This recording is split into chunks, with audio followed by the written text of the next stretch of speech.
आयोगाने जे डिक्लेअर केलेला जो कार्यक्रम आहे निवडणुकीचा त्याप्रमाणे चिन्ह वाटप उद्या आहे।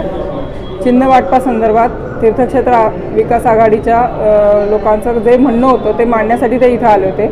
त्यांचं म्हणणं असं होतं की आम्हाला सगळ्यांना एक म्हणजे नगराध्यक्षापासून सदस्यापर्यंत सगळ्यांना आम्हाला एकच चिन्ह असावं अशी त्यांची मागणी होती। ती मागणी मांडण्यासाठी ते इथे आले होते आणि त्या संदर्भात नियम आणि काय आहेत अटी आहेत ते त्यांना सांगण्यात आलं। याच्या व्यतिरिक्त मग हा जो काही निर्णय आहे तो उद्या होणार आहे। त्यामुळे रजिस्टर आघाडी जी आहे कोणतीही आघाडी असू द्या किंवा एखादा पक्ष आहे याला वेगवेगळे नियम आहेत का? नाही, सगळ्यांना एकसारखेच नियम आहेत। परंतु आता समजा राष्ट्रीयकृत हे असेल राष्ट्रीयकृत पक्ष असेल तर तो राष्ट्रीय पक्षाला चिन्ह दिलेलंच आहे, त्यामुळे त्यांचा विषय येत नाही। राज्य पक्षांना चिन्ह दिलेली आहेत त्यांचाही विषय येत नाही।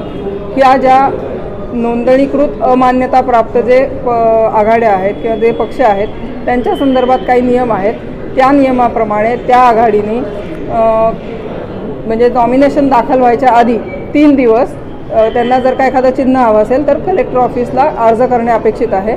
तो अर्ज केल्यानंतर तिथून त्यांना चिन्ह गोठवलं जातं, त्यांना चिन्ह दिलं जातं। याप्रमाणे या तीर्थक्षेत्र विकास आघाडीने ॲप्लिकेशन केलं होतं, परंतु तो वेळेत ॲप्लिकेशन न केल्यामुळे ते चिन्ह त्यांना चिन्ह गोठवून दिलं नाही।